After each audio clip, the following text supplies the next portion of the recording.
गणेश चौथ वाले दिन उस दिन चांद नहीं देखना चाहिए, रात्रि में चांद नहीं देखना चाहिए। ये भाद्रपद चौथ का चांद देखने पर मिथ्या दोष लगता है। अगर कहीं चांद दिख भी जाए तो ये भागवत में जो समंतक मणि की कथा है, इसको सुन लेने से उसका दोष दूर हो जाता है। प्रेम से बोलो राधे राधे।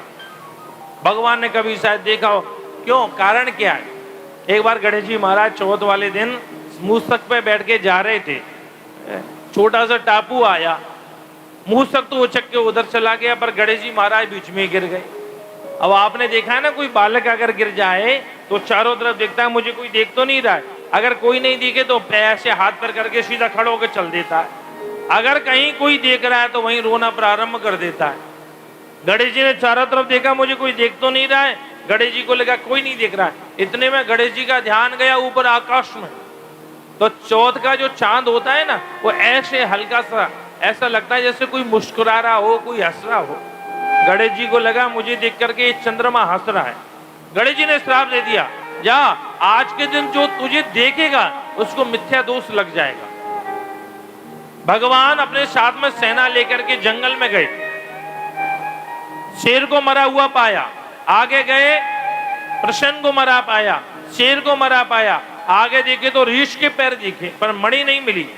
भगवान रीछ के पैर देखते देखते ये गुफा के पास पहुंचे। भगवान ने यदुवंशियों से कहा, भैया जब तक मैं 27 दिन तक अगर मैं लौट के नहीं आऊं तुम वापस चले जाना। भगवान ने जैसे ही गुफा में प्रवेश किया, गुफा में एक ऋक्ष की पुत्री उस मणि के साथ में खेल रही थी। जैसे ही भगवान को देखा और भगवान को देखती बड़ी जोर की चीखी। पहली बार इसने मनुष्य को देखा। अंदर से आए वो ऋक्षराज आए, उन्होंने आप देखी ना था, भगवान को एक घूसा लगाया। भगवान ने देखा ये कौन है मुझे घूसा लगाने वाला। भगवान के साथ में युद्ध होने लगा। 27 दिन तक युद्ध हुआ। जब 27वें दिन उन ऋक्षराज की जब हड्डी पसली एक हो गई, तब समझ में आया ये कोई और नहीं है। श्री परीक्षित महाराज कहते हैं, गुरुदेव ये ऋक्षराज कौन है? बोले ये ऋक्षराज कोई और नहीं, जामवंत जी महाराज हैं।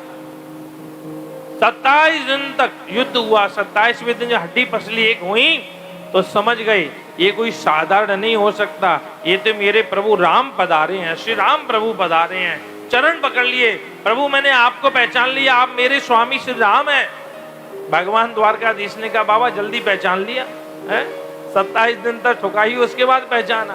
बोले क्षमा करें प्रभु, मैंने आपको पहचान लिया, कैसे आना हुआ मुझे बताओ तो सही। भगवान ने कहा, ऋक्षराज जामवंत जी महाराज हमारे ऊपर मिथ्या दोष लगा है। ये जो मणि है ये हमारे नगर के एक नगर सेठ की है, उसको देना है। जामवंत जी महाराज हाथ जोड़ के बोले, प्रभु वैसे तो ये शरीर भी आप ही का है, क्योंकि संसार ही आप ही का है, आराम से ले जा सकते हैं, पर एक छोटा सा निवेदन है। हमारे शास्त्रों में कहते हैं जो वस्तु अपनी बिटिया को एक बार दे देते हैं उस पर माता पिता का अधिकार नहीं होता है। और आज के समय बड़ी विडंबना है भैया।